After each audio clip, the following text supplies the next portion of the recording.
What do you think, just for Sydney, are some of the most important characteristics to create a long-lasting and long-term relationship? Like empathy. Okay. I think just, yeah, from my experiences, I think that if there was more of that, then things might have been able to be like talked about more and understood more. And I think also like patience, because Okay. everybody comes with, their own baggage, their own life experiences, and there are things that you're going to have to deal with, like with everybody, no matter what relationship you're in.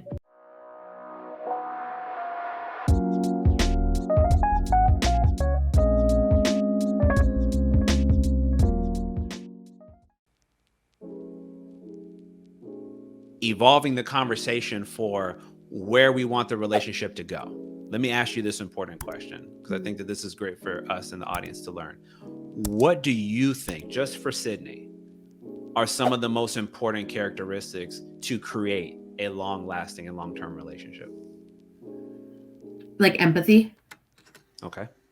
I think just, yeah, from my experiences, I think that if there was more of that, then things might have been able to be like talked about more and understood more. And I think also like patience, because Okay. everybody comes with, their own baggage, their own life experiences, and there are things that you're going to have to deal with, like with everybody, no matter what relationship you're in. You can jump Yeah. from one to another, and regardless, you're going to find things that hurdles that you have to overcome, obstacles. So just being patient with that person. I don't know if this would be a characteristic. I mean, we keep talking a lot about intention. So I feel like if you're an intentional person, then I think also that would help the relationship go a long way. Because if you're intentional about all the ways that you're feeling, Mhm. like you wouldn't have to prolong things that maybe don't need to go on any further, if that makes sense. It absolutely does. I think that's those are my thoughts. Okay. No, I love them. I mean, especially the last one. Obviously, we've been doing our whole role play trying to talk about intention. Yeah. I think it's extremely important, especially to your last point. We wouldn't drag things out that otherwise probably should stop. Yeah. Or, to give a slight counter, there may be situations where it could work. Maybe we're in the relationship already. It could work out, but I feel like I need to leave instead of learning how to work through that and navigate hardship. Yeah. I usually use the term troubleshooting, like, because most of us have computers, we have smartphones. We understand the concept of troubleshooting. Your device doesn't work, you got to do some stuff to figure it out, right? Sometimes you got to get some outside assistance, maybe tech support, something like that. Relationships are no different. That's why therapists exist. That's why I exist. We exist. Yeah. Because sometimes you may find a situation that you're not equipped to handle at that particular moment in time. Mm-hmm. That's okay. That's not something to be ashamed of. It means go get help. Mm-hmm. If you don't know how to change a tire, what do you do? Go call your roadside assistance. Go call AAA. Get some help. Right. So it would be no different. So if I'm being intentional and I'm understanding, hey, we're hitting this roadblock, and I don't know if we can overcome it, but I do want to at least make sure we're both doing our due diligence to see if we can. And then if we can't, we put in the effort and we realize we can't. It's so we feel better about walking away because I know that I gave my best. Mm-hmm. Right? You talked about patience. I 1,000% agree. A lot of us are quite impatient. That's actually, not to go on a tangent, but that's actually something that I really worry about these generations coming. It's almost like night and day to me. I'll give you a small example of how different like somebody like myself is. Not necessarily you, but your generation, the people that are after you. Mm-hmm. The fact that the way we consume content, right? This show, this is long form, right? We're at an hour and a half in. How many people are gonna initially listen to something that long? Not that many. From the younger generation, not immediately. What do you have to do? You got to give them a little teaser. Yeah. Then you got to give them a smaller piece. Then maybe a bigger piece. Then eventually, if they like all that, they want the whole thing. Mm-hmm. That's very different. My generation, we had to grow up with advertising, commercials. You had to wait for stuff. So you naturally learned how to be patient because you didn't have an option. But Yeah. this generation, I have an 11-year-old. This generation, give it to me now. I want it now. Deliver it yesterday. Right? We live in the Amazon Prime era.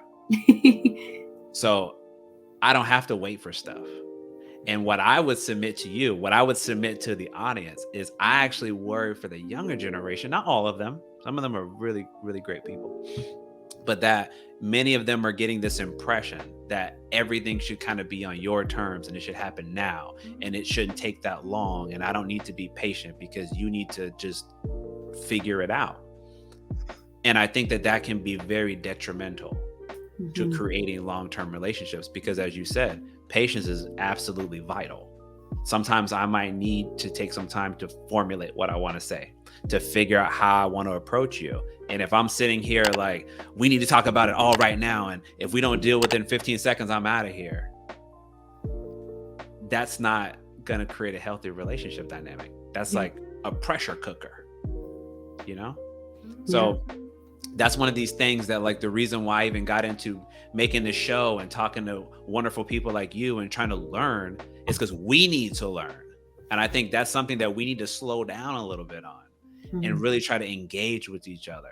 I understand content's content. That's cool. But we need to understand, like, humans are complicated, which means it takes a lot of time and a lot of effort and a lot of energy to explain all these things. So you've got to give each other space for that, which goes back to your concept about empathy. I got to be willing to try to see it from your vantage point. I'm not Sydney. I'm not a Mexican woman. I don't have that lived experience, but let me give her the space to speak to her shared experience. So maybe I can try to understand how she got here, why she sees things the way that she does, and how ultimately we can try to find a way to come together if we're trying to build a relationship. And I would hope that you would want to do the same for me. Yeah. That to me is empathy. Trying to get outside of my own already held viewpoint, my own implicit bias, and trying to hear you and then trying to envision what life must be like for you for whatever topic that we're discussing. Exactly. Thoughts? Yeah, I think the reason I bring these three up is because I to be honest, I think I take a lot from the last relationship just because it's my most recent and it was my first, like, I would say, like, adult relationship. But I think I was pretty empathetic. Like, I was pretty good about, like, I can put myself in your shoes. I can understand where you're coming from. I can understand maybe why you're doing things a certain way. Doesn't change the fact that things would upset me and things would make me, and things would hurt my feelings. Even if I could maybe understand where you're coming from, it still hurts me. But then I think I also lacked a lot in, like, or I was more empathetic. He lacked in empathy or, like, emotional, like, awareness kind of thing. And I was less patient. And I think he maybe was more patient, but I was very impatient when it came to, like, finding resolve. I am the type of person that, like, when there's an issue going on, we get into an argument, like, I want to solve it then and there. Like, I want to figure it out. I want to work through it. Like, I want us to get through it. But I think that might be just a, like, trauma response to feeling like I'm going to be abandoned or he's going to leave me if I left without resolving the situation right away. So I think, like, we have to talk it out. We have to be good before, like, we get off the phone or before I leave your apartment or before whatever the case is, right? Like, we have to be fine. Yeah. Which I think can manifest itself as impatience and not, like, giving the person space or giving the person time to think, or, like, because I am immediately getting drawn back to, like, if I give you time to think or if I give you time to make up your mind, there's a chance that, like, you would leave me. And I think if I'm still talking to you, I can control the situation and, like, okay. and then, like, we'll be okay, you know? Yeah. And then the last one, intention, I just think, like, that's just really important, especially now where I'm at now. Like, there's no way that, like, you could have a healthy relationship that's not a situationship without being intentional and communicating often and, like, I'm with you. Yeah. You definitely preaching to the choir, ma'am. I'm right here with you. I mean, I think even that last part you were touching on in the previous relationship, I think when you talked about the patience of feeling like you have to repair things in that moment, right? I've given that example before and I've said, I think people kind of fall into two camps when it comes to, like, let's say problem solving. Some people like me, I'm good on my feet. I use the term freestyling because it kind of, I'm a big hip hop head.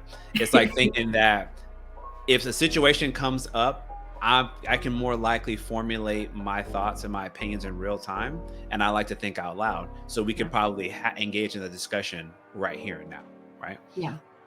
But I also learned and understand that everybody is not like that. I think Yeah. that other people fall into the other camp where they need some time to kind of sit and ponder things to really try to formulate how do they actually feel about it. And then you come back together to have a productive discussion about, this is how I felt. Okay, this is how you felt. How can we actually find a meeting of the minds and resolve this issue if possible so that we can move forward?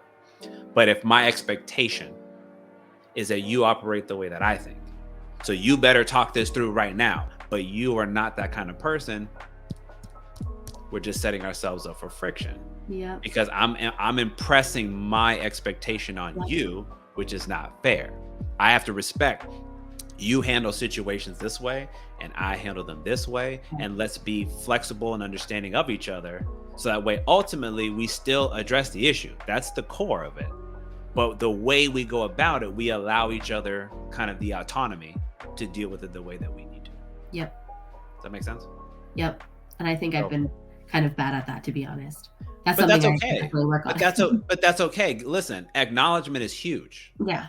I respect people who own their flaws. I am not a perfect person. A lot of these things I've learned through making mistakes. Some of it I've learned from vicariously from other folks who've shared with me.